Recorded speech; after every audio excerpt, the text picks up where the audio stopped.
Don't you think it's time to stop using your finger to smooth off your mastic joints? Don't do it. It just creates an awful mess, that it does. What I'm going to show you is how professionals do it, and how we used to do it in the boat building game, especially when we're working with windows, fitting tempered glass into aluminium frames and bedding it in with polyurethane mastic. Well, for this demonstration, I'm just using acrylic mastic so I can actually clean it off afterwards, nice and easily. If you're wondering why my lighting's really bad, it's because these boards are white, and if I'm not really careful, they'll just get absolutely washed out with light. And just, I've already made this video once, that was bright white, and that was bright white, you couldn't see anything. So I've turned all the lights off, and I've just got 2 lights on me. Oh, it feels spooky. But anyway, should we get to it? Well, first of all, you're going to need your mastic in your mastic gun. I've already loaded that up. It's got the mastic in there, which is just like say acrylic mastic. It's got the nozzle on, it's cut off on the end. I've loaded the tube. It's ready to go. Alright, so it should all go smooth, shouldn't it? Smooth. Yeah, tickety-boo and all that. But that's not all we're going to need. No. Now, some people use decorator's tape like that, and they put 2 strips of decorator's tape, and then they mastic it and peel the decorator's tape off afterwards. No, don't do it that way. Where'd it go? Anyway, what you need is to get yourself a credit card. Now, if your other half has been overspending on their credit cards, it's time to take it away from it, and you've got this perfect excuse now, so you can create a perfect mastic joint. But it's not just a credit card that you're going to need. I'm using my card professional from 2016. Look at that mug shot at the back of that. Look. Anyway, what you have to do is you have to cut the corner. Now, you don't want it to be too big. You don't want it bigger than what the actual mastic joint needs to be. If you look there, I've cut the corner off at 45 degrees. I've got one on there, I cut off slightly bigger if you want to.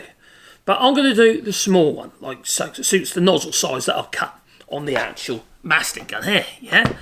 That's all you need, alright? A Stanley knife, obviously, to do these cuts, but also some soapy stuff, like this. This happens to be, what was that? Super degreaser, that is, oh. And, any old soapy stuff will do, as long as it's not caustic. So it's, you know, fairy liquid, for instance. With a bit of water will do the job as well. You can just splash it on with a sponge. You don't have to have a squirty bottle. No. Yes, fairy liquid's my favourite, you see, because hands that do dishes feel as soft as your face, is it? Or something like that. Anyway. I'll shut up now. Anyway, we've got our soapy stuff. We've got our credit card. No, we're not doing that, no. And I've got a knife, but we don't need that now. And we've got a mastic gun, and we do need that. But you know what else we need? We need a rag. I've got one here, because you need to keep everything clean as you go. Because if you don't, you end up with a nasty mess. Because mastic can be like that. Especially if you're working with polyurethane mastics. They can be a right old... yeah. Yeah, they can. That's where this method really works well.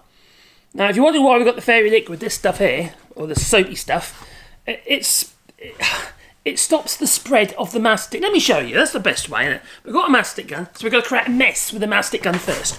So, we're going to bring it a bit closer so you can see. I'm not editing this video, just so you know. So you can see I'm being honest. I like honesty, you see. There you go. Nice and close. I've got my mastic gun. Okay. I'm a bit of a novice with the mastic gun, you know. I've never done this before. Oh, I better not make a mess, because the missus will be really angry if I wreck her new bath. Yeah, she won't be very happy. Oh, crikey, I'm not very good at this. Oh my God, all blobby. Oh, that's no good. Oh, crikey, what we're doing. Oh, dear. Oh, no, and again. Oh, I'm trying. I'm doing my best. Oh, dear, there you go. Oh, damn it. She's going to murder me, she is. So there we have our lumpy mastic in our joint. We don't want lumpy mastic in the joint, do we? No. So what we do is, we grab our soapy stuff, like the soapy stuff here, and we give it a squirt. We squirt it. Oh, why on earth are you doing that for? Well, you're doing it so when you actually try and clean this up into a nice, smooth mastic joint, the soap will stop the mastic from sticking to each face. So you don't end up with a nasty, messy bath. You don't end up with a nasty, messy wall. All tiles. Now, we've got our card here for which we cut the corner off.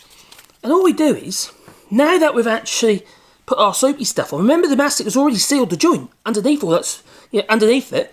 So we ain't got to worry about trying to push it with our finger into the joint.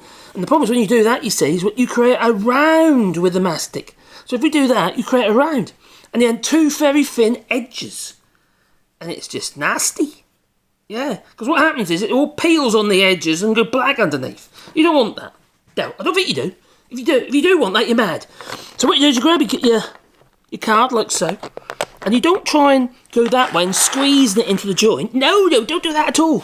All you'll do is create that same mess as you'd have had with your finger. You'll just smear the mastic on each face. Don't do it. So what we do is we actually go the opposite direction.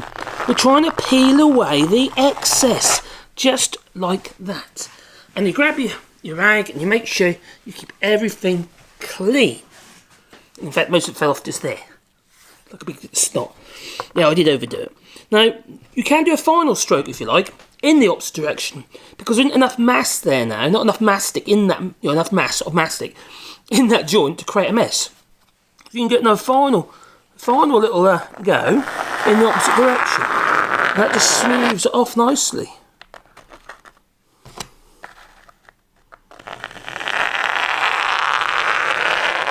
Like that, look at that.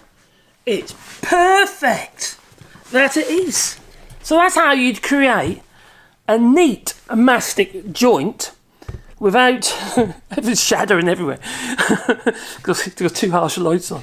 As you say, it's a neat mastic joint now, and it hasn't stuck to. You haven't got this like thin edge stuck to this board, or trying to stick to this board, and you haven't got a thin edge trying to stick to that board. We've removed it.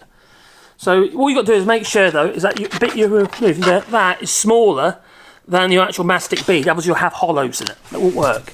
It won't be a very neat job. Anyway, so that is how we're in the game. Not that kind of game, but we're in the game. Well, we do do our mastic joints. Now, it works whether or not you're bedding in glass into aluminium window frames. It works if you're just sitting around a bath. Either way, it's the right way to do it. And especially if you're using polyurethane mastics or even silicone mastics. This one is an acrylic mastic, so that'll sort of clean off really easily anyway. So that's how you do it. I'm getting wobbly now. I'm trying to get you on my phone. Anyway, so it's time for us to go. And yeah, please boop the old like button, because it helps the channel, you know. Yeah. Ta-ta. I hope that was helpful. Let me know in the comments down below.